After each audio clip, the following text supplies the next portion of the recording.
व्यवस्था को कर रहा है खोखला।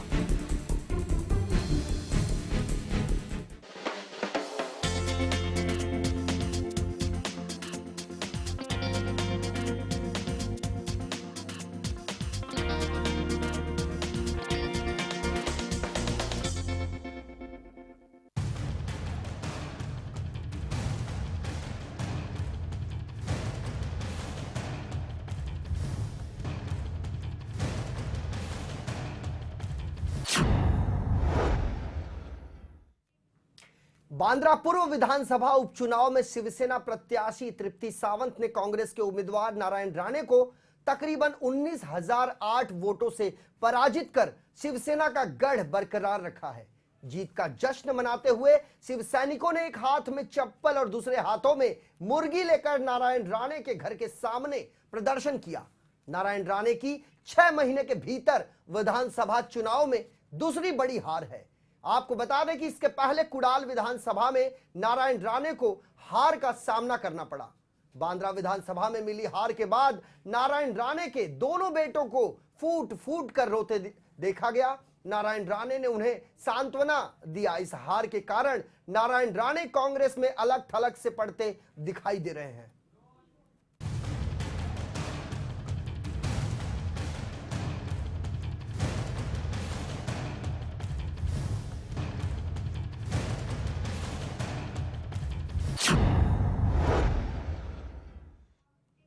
नमस्कार, मैं हूं संजय मिश्रा और आप देख रहे हैं लमन न्यूज की खास पेशकश यार गद्दार। जी हां, बांद्रा उपचुनाव में नारायण राणे की हुई हार पर सामना में निशाना साधा गया।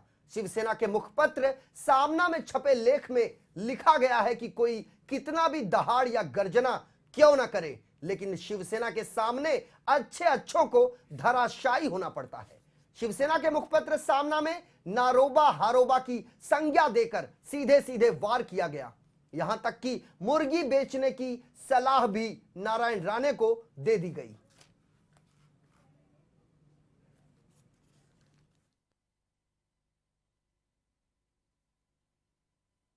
लगातार नारोबा एक बार फिर हारोबा हो गया। गत 6 महीने में यह उसकी दूसरी हार है। कल नारोबा की हार की खबर आते ही जोश में डूबे शिव सैनिकों के मुख से बार बार यही शब्दावली निकल रही थी। बांद्रा पूर्व विधानसभा क्षेत्र उपचुनाव में शिवसेना से कांग्रेस उम्मीदवार नारायण राणे को करारी हार का मुंह देखना पड़ा। कल की हुई हार के बाद राणे परिवार को 1 साल के अंदर 3 बार हार का मुंह देखना पड़ा। आपको बता दें कि गत विधानसभा चुनाव में कुडाल विधानसभा क्षेत्र से नारायण राणे को शिवसेना उम्मीदवार वैभव नाइक ने 10,376 वोटों से पराजित किया था। विधानसभा चुनाव से पहले लोकसभा चुनाव में राणे के पुत्र नीलेश राणे को करारी हार का सामना करना पड़ा, जबकि 6 महीने के अंदर ही नारायण राणे को दूसरी बार शिवसेना का उम्मीदवार बनाया गया। लेकिन शिवसेना की माफ कीजिएगा कांग्रेस पार्टी का उम्मीदवार नारायण राणे को बनाया गया, लेकिन दूसरी बार शिवसेना उम्मीदवार तृप्ति सावंत ने 19,008 वोटों से नारायण राणे को हरा दिया। नारायण राणे को हार का मुंह देखना पड़ा। बांद्रा पूर्व उपचुनाव को लेकर पूरे महाराष्ट्र की निगाहें लगी हुई थी कि शिवसेना उम्मीदवार तृप्ति सावंत को मिली भारी विजय से आहत राणे पुत्र फूट फूट कर लोग रोने लगे थे। स्वयं नारायण राणे ने अपने पुत्रों को सांत्वना दिया। ये लेख छपा है सीधे सीधे शिवसेना के मुखपत्र सामना में। टीवी स्क्रीन पर 3 अलग अलग विंडो आप देख रहे हैं। एक में साफ तौर पर हाथों में चप्पलों को लेकर प्रदर्शन कर रहे शिव सैनिकों को देखा जा सकता है, तो दूसरे विंडो में आप हाथों में मुर्गियां लेकर किस तरीके से मुंह चिढ़ाने का काम नारायण राणे को शिवसेना पार्टी कर रही है, इसका सीधे सीधे मंजर आप आसानी से देख सकते हैं। जबकि तीसरे विंडो में जीत की खुशी का इजहार आतिशबाजी के माध्यम से किया जा रहा है। शिवसेना पार्टी ने लगातार शिव सैनिकों ने बड़े पैमाने पर मुंबई के रिहायशी इलाका माने जाने वाले जुहू के में स्थित नारायण राणे के आवास के बाहर बड़े पैमाने पर आतिशबाजी की, जिसके बाद वहां का माहौल बिगड़ता देख मुंबई पुलिस ने वहां पर मोर्चा संभाला।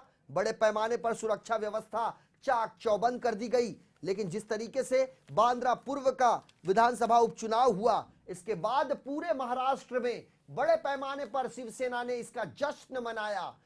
लग तो ऐसा रहा था कि शिवसेना जैसे एक बड़ी पार्टी बनकर महाराष्ट्र में उभरी हो, लेकिन जितनी खुशी उस समय नहीं होती उतनी उससे ज्यादा खुशी दिखाई दी शिव सैनिकों के भीतर, सिर्फ और सिर्फ नारायण राणे की हार को लेकर। वो नारायण राणे जिनके राजनीतिक करियर की शुरुआत शिवसेना से हुई थी, जिस शिवसेना प्रमुख बाला साहेब ठाकरे के आशीर्वाद के बाद वे महाराष्ट्र के मुख्यमंत्री बनाए गए थे, उसी किले को उद्ध्वस्त करने पहुंचे थे नारायण राणे, लेकिन इस किले को उद्ध्वस्त कर पाने में वो नाकामयाब रहे। मातोश्री का झटका, शिवसेना के मुखपत्र सामना में लेख, मातोश्री के आंगन में क्या होगा, ऐसा अनुमान लगाया जा रहा था, लेकिन सामने अनुमानबाजों को मातोश्री का झटका क्या होता है ये अब समझ में आ गया होगा। यह लिखा है शिवसेना के मुखपत्र सामना में। इसके साथ ही प्रेम करने वालों के लिए, श्रद्धा और निष्ठा की पूजा करने वालों के लिए मातोश्री आंगन है, और बदन पर आने वाले बेईमानों के लिए यह आंगन एक सम्रांगण है। इसी सम्रांगण में नरोबा राणे को फिर एक बार गाड़ कर जीत का भगवा झंडा शिवसेना ने लहराया है। यह लेख लिखा है शिवसेना के मुखपत्र सामना में, और टारगेट किया गया है नारायण राणे को। नारायण राणे किसी जमाने में शिवसेना के एक बड़े कद्दावर नेता के रूप में माने जाते थे, लेकिन जब उन्होंने शिवसेना को जय महाराष्ट्र किया और कांग्रेस पार्टी का दामन थामा, उसके बाद भी उनके जीत का सिलसिला बदस्तूर जारी रहा। लेकिन जिस तरीके से गत विधानसभा चुनाव में कुड़ाल विधानसभा से नारायण राणे को कांग्रेस पार्टी ने अपनी उम्मीदवारी दी थी, उसके बाद नारायण राणे वहां जीत हासिल नहीं कर पाए।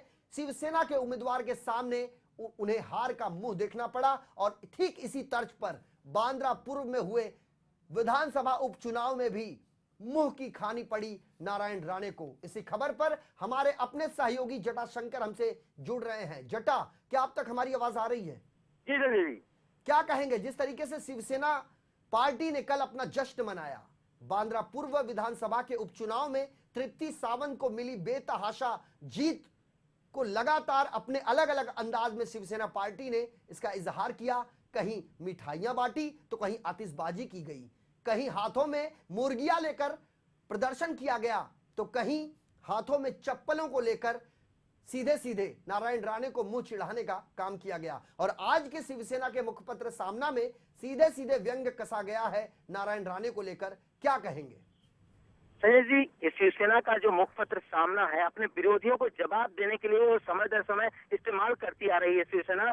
और ये जो उपचुनाव था अभी बांद्रापुर विधानसभा का, ये शिवसेना के लिए प्रतिष्ठा का विषय बना हुआ था, क्योंकि उसको ताकत दिखाने का ये असली मौका था शिवसेना को, जो अकेले वो दिखा सकती थी। लेकिन बीजेपी भी उसके दम में दम मिलाते हुए नजर आई। बीजेपी के भी कई मंत्री इस चुनाव में प्रचार करते नजर आए, तो साफ जाहिर तौर से लग रहा था कि जो बीजेपी और शिवसेना की गठबंधन सरकार चल रही है, अगर कहीं हार होती शिवसेना की तो ये सरकार की हार मानी जाती। इसलिए बीजेपी शिवसेना दोनों एक सुर में सुर मिलाते नजर आए, और नारायण राणे को पूरा किले की तरह से घेराबंदी करके यहाँ से जो हराने का काम शिवसेना ने किया है, एक तरह से पूरे कांग्रेस की पराजय हुई है राज्य में फिर से दोबारा। सुनिए जी, ऐसा लग रहा है। जटाशंकर, नारायण राणे एक ऐसे नेता हैं जिनकी कांग्रेस पार्टी में सीधे सीधे बात होती है कांग्रेस अध्यक्ष सोनिया गांधी से। क्या यह माना जाए कि शिवसेना के सामने जब पराजय का सामना किया नारायण राणे ने, तो अब शिवसेना ऐसे कोई मौके नहीं छोड़ना चाहती है, वो सीधे सीधे नारायण राणे को इस राजनीतिक करियर से संन्यास लेने का एक बात भी सामने कर रही है? तो क्या यह माना जाए कि शिवसेना अब नारायण राणे के राजनीतिक करियर को समाप्त कर देना चाहती है? सही जी, जो ये हार हुई है नारायण राणे की, वो बड़ी हार मानी जा रही है कांग्रेस में भी। जो कांग्रेस के कट्टावर नेता हैं, पहले से कांग्रेसी वो नाराज रहते थे नारायण राणे से, उनके आने को लेकर वो खुश नहीं थे कांग्रेस में। अब ये दोबारा जो हार हुई है 6 महीने में दूसरी बार विधानसभा उपचुनाव में, तो कहीं ना कहीं नारायण राणे एकदम से हाशिए पर चले गए हैं। वो बार बार जो अपने पार्टी में अपने ही कद बढ़ाने को लेकर मांग कर रहे थे, प्रदेश अध्यक्ष पद मांग किए, मुंबई अध्यक्ष पद मांग की है, लेकिन उन्हें कोई भी तवज्जो नहीं दी गई। ऐसे में जब उपचुनाव की बारी आई तो नारायण राणे को खड़ा कर दिया गया, फिर से उनके दम को आजमाने के लिए कि क्या उनका जो वर्चस्व है, उनका जो अस्तित्व है, वो बरकरार है या नहीं। लेकिन इस हार ने उनको एकदम राजनीति में अलग थलग सा खड़ा कर दिया। खुद कांग्रेस पार्टी में अब उनके जो सपोर्टर थे, कई नेता थे, अब वो उनसे दूर नजर आ रहे हैं। कई सपोर्टर जो शिवसेना से टूटकर उनके साथ आए थे, उसमें से कालिदास कोलंबकर और कई जो बड़े लोग थे वो अलग हो गए थे पहले, लेकिन अब जो कांग्रेस के उनके सहयोगी थे वो भी अलग नजर आ रहे हैं। संजय जी, और आपसे एक बात और जानना चाहते हैं जटाशंकर, जिस तरीके से कांग्रेस पार्टी के भीतरी अंतरकलह का जो भाव है, वो भले ही नारायण राणे अपने मुखार बिंद से न कह रहे हों, लेकिन जो पूरा सिनेरियो है, जो चुनावी रुझान सामने आए हैं, बांद्रा पूर्व उपचुनाव का बात कर रहे हैं, हम विधानसभा उपचुनाव की बात कर रहे हैं बांद्रा पूर्व के, जिस तरीके से ये चुनावी रुझान आया है, क्या ये माना जाए कि कांग्रेस के भीतर के कुछ नेताओं के जो अंतरकलह का जो भाव था, उसका नतीजा कहीं ना कहीं नारायण राणे की हार में तब्दील हुआ? देखो, कांग्रेस के जो कई नेता थे, पब्लिक उनसे काफी नाराज रह रही थी। इसी कारण नारायण राणे को लाया गया, क्योंकि इनके पास कोई प्रत्याशी ऐसा नहीं था। तेंदुलकर जी के हारने के बाद कोई ऐसा प्रत्याशी नहीं था इनके पास जो वहां पे खड़ा होने का दम रख सके शिवसेना के गढ़ में। तो इसलिए नारायण राणे को लाया गया, क्योंकि पुराने शिवसैनिक थे। तो ऐसा लगा कांग्रेस को, हो सकता है नारायण राणे शिवसेना को टक्कर दें और जीत के निकाल सकते हैं। लेकिन शिवसेना अपना गढ़ बचाने में कामयाब रही। कांग्रेस को एक करारा जवाब भी दिया है नारायण राणे को हरा कर।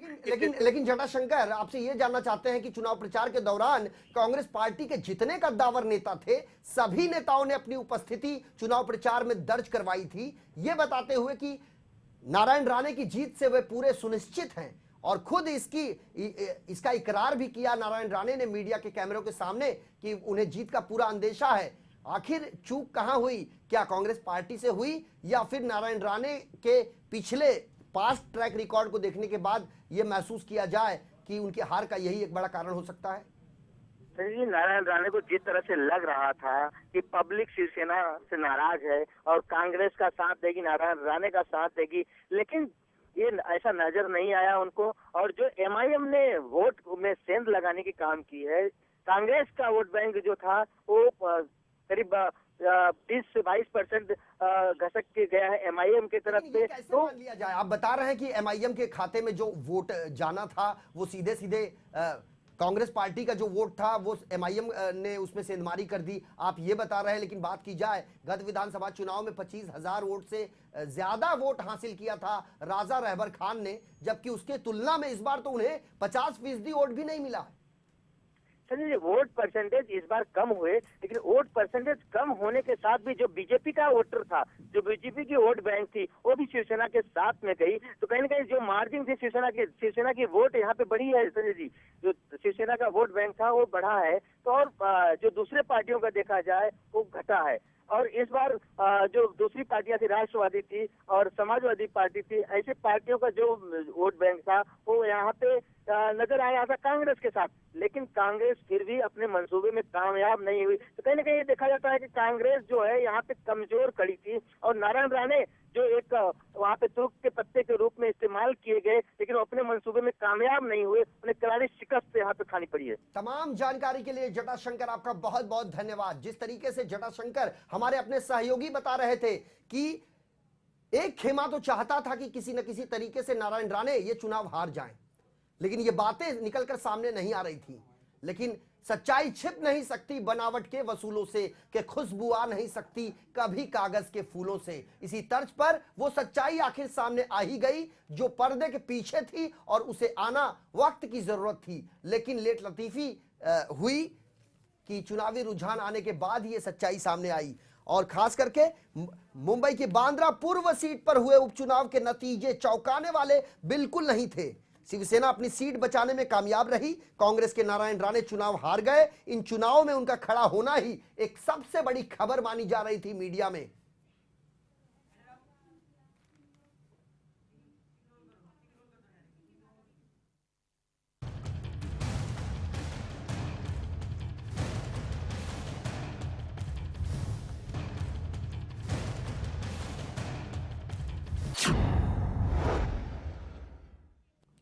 चुनाव के बाद भी कांग्रेस और शिवसेना में जुबानी जंग जारी रहा। कांग्रेस नेता नारायण राणे ने जनादेश सम्मान करते हुए शिवसेना पर निशाना साधा, जबकि शिवसेना प्रमुख उद्धव ठाकरे ने इशारों ही इशारों में नारायण राणे पर हमला कर दिया।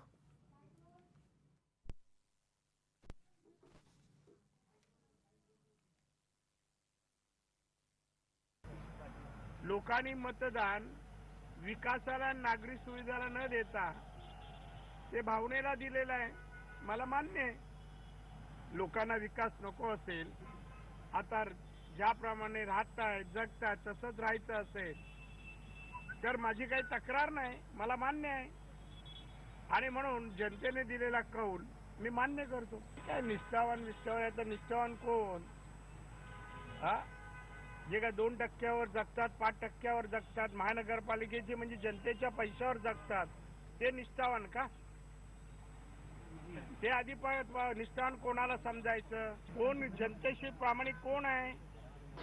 की आशीर्वाद देणारे हात आणि आशीर्वाद देणारं मन हे नेहमी लक्षात ठेवा। ते जर का दुखावलं गेलं तर पदरात काय पडतं हे आजच्या निवडणुकीने दाखवून दिलेलं आहे। की मी कोणाचा पराभव केला याला महत्व नाहीये, विजय मिळवला याला महत्व देतो, कारण मी पॉझिटिव्ह विचार करतो, मी कोणाचं वाईट चिंतत नाही। शिवसैनिक हा कसा आहे, बाळासाहेबांनी आम्हाला शिकवलेलं आहे की एकतर कोणाच्या अंगावर जाऊ नका, पण कोण अंगावर आला तर मात्र त्याची तमा न बाळगता त्याला सोडू नका, बेडक्या फुगून अंगावर येऊ नये। शिवसैनिक हा वाघ आहे आणि वाघाच्या नादी लागू नये।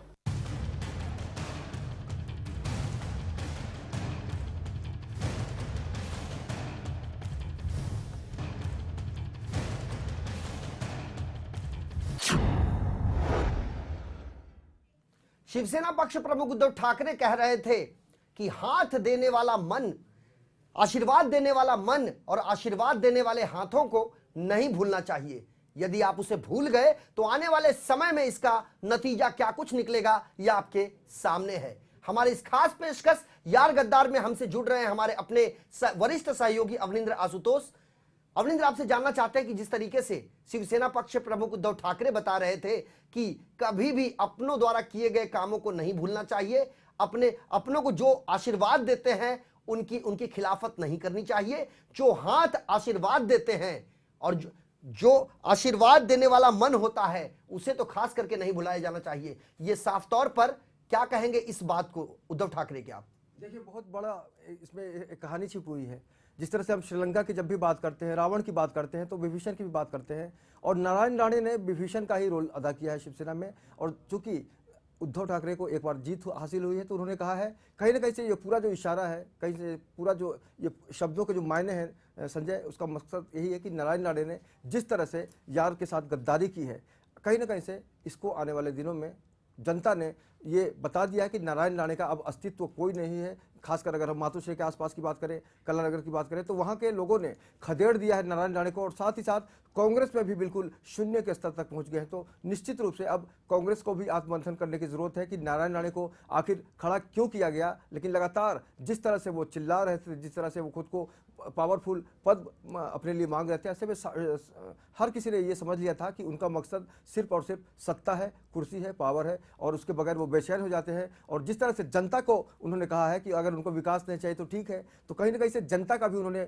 मजाक उड़ाने की कोशिश की है। लेकिन कहीं ना कहीं से अब समझ लेना चाहिए नारायण राणे को कि वाकई उनको अब संन्यास ले लेना चाहिए, या फिर कांग्रेस से हमेशा हमेशा के लिए, कुर्सी के लिए अपना रिश्ता तोड़ देना चाहिए। एक हारे हुए उम्मीदवार से आखिर उम्मीद ही क्या की जा सकती है अवनिंद्र? जिस तरीके से नारायण राणे बता रहे थे कि जनता को जब विकास नहीं चाहिए तो वो जैसे रह रहे हैं वैसे ही रहे, और ये सहानुभूति का वो दौर था ये चुनाव, और ये पूरी की पूरी सहानुभूति जनता ने शिवसेना के दिवंगत विधायक प्रकाश बाड़ा सावंत की पत्नी तृप्ति सावंत के प्रति अपनी जाहिर की है, जिसको लेके अब वह संतुष्ट है। इस चुनाव से उन्हें कोई फर्क नहीं पड़ता, लेकिन एक मन की जो वेदना, एक मन की जो टीस है उसे समझा जा सकता है। बहरहाल अवनिंद्र, एक चीज और जानना चाहेंगे, जब चुनावी रुझान सामने आए वहां पर कुछ लोगों के हाथों में चप्पल देखे गए, कुछ लोगों के हाथ में मुर्गियां देखी गई, और खास करके शिवसेना नेता ने तो 4 कदम आगे चलकर मीडिया के कैमरे के सामने नारायण राणे को मुर्गियां बेचने की नसीहत दे डाली।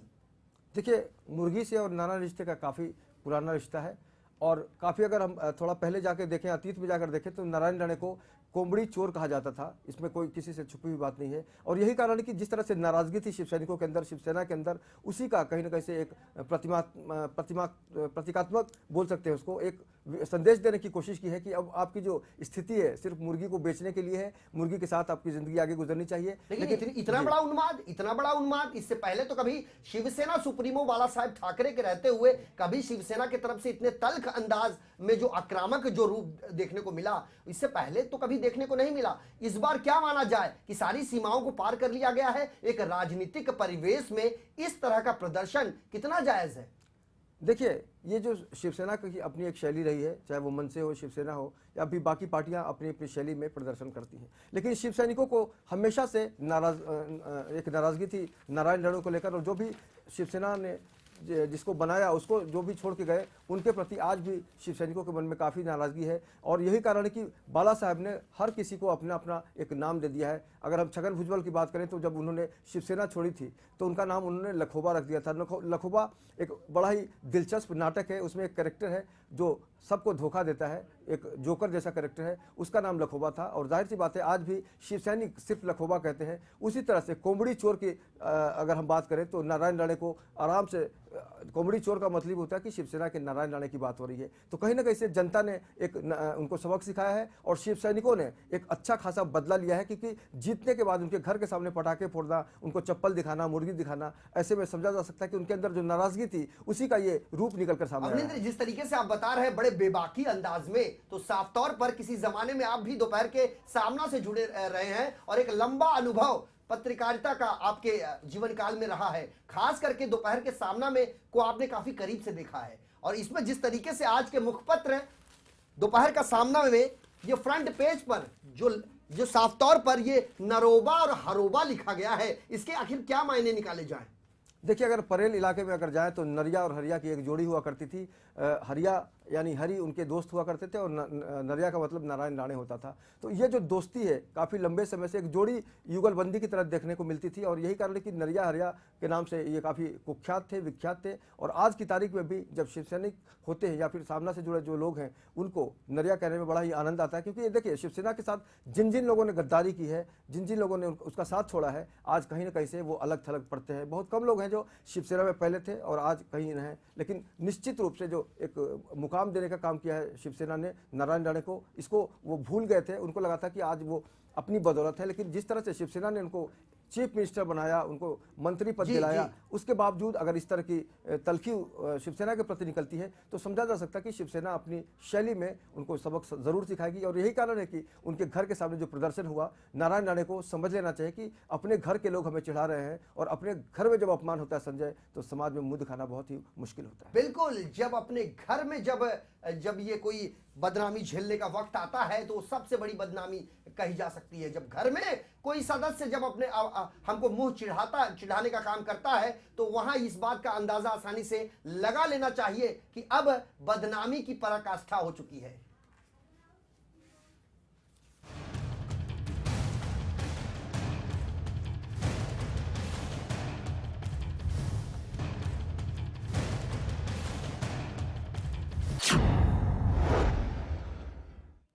बीजेपी नेता गिरीश महाजन ने नारायण राणे को सलाह देते हुए कहा कि अब नारायण राणे को रिटायरमेंट ले लेना चाहिए। वहीं नारायण राणे ने महाजन पर पलटवार करते हुए हमला बोला कि पहले वो अपनी औकात देखें, उसके बाद दूसरे की सोचें। 30 वर्षापासून ते लोकप्रतिनिधी म्हणून आहेत, पण लोकांनी आता त्यांना नाकारलेलं आहे। मला असं वाटतं कोकणामध्ये ज्यांची जी कर्मभूमी जन्मभूमी त्या ठिकाणी सुद्धा लोकांनी त्यांना नाकारलेलं आहे आणि आता पुन्हा ते या निवडणुकीत मुंबईला येऊन पोटनिवडणुकीमध्ये उभे राहिले आणि तिथे मोठ्या मताधिक्याने त्यांचा दारुण पराभव त्या ठिकाणी झालाय। मला वाटतं आता निवृत्तीची वेळ त्यांची आलेली आहे। राणे साहेबांनी आता या गोष्टीचा गंभीर विचार करावा। आता मुलं राजकारणात आहेत, ते पुढे जात आहेत, त्यांना जाऊ द्यावं, परंतु स्वतः मला वाटतं राणे साहेबांनी आता निवृत्ती घेतली पाहिजे असं मला वाटतं। गिरीश महाजननी सांगितले म्हणून मी काय निर्णय घेईन असं त्यांनी समजू नये। आधी आपली अवकात काय ती त्यांनी ओळखावी, काय लायकी आहे सल्ला द्यायला, त्यामुळे त्यांनी नको ते धाडस करू नये।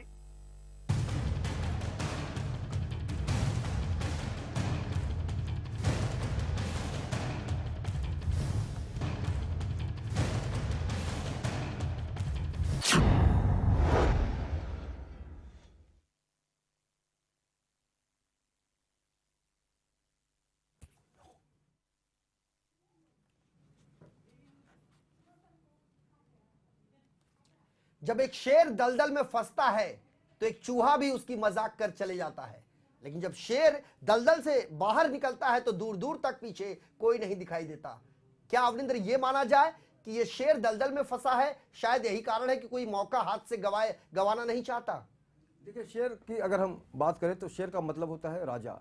हार और जीत का उस पर असर नहीं पड़ता। लेकिन नारायण राणे को अब जिस तरह से आपने महसूस किया होगा कि उनके अंदर की जो कुंठा है वो सबके सामने आ रही है। अगर वो इलेक्शन के बाद कहते, रिजल्ट आने के बाद ये कहते कि मैं जनता के साथ हूँ, उनकी भावनाओं को समझकर अपनी तरफ से जो भी होगा करूँगा, तो जनता कहीं ना कहीं से उनकी भावनाओं को समझती। लेकिन विरोधियों का भी वो उनकी औकात की बात करें तो निश्चित रूप से कहा जा सकता है कि अब उनकी जो इमेज है वो शेर की नहीं रह गई है। शेर की इमेज अगर किसी की है तो वो शिवसेना की है, क्योंकि शिवसेना के गढ़ में घुसकर जिस तरह से उन्होंने चुनौती देने की कोशिश की थी संजय, ऐसे में साफ हो गया कि वो चारों खाने चित्त हो गए हैं और शेर की स्थिति सामने मातोश्री की हो गई है। और ये एक घायल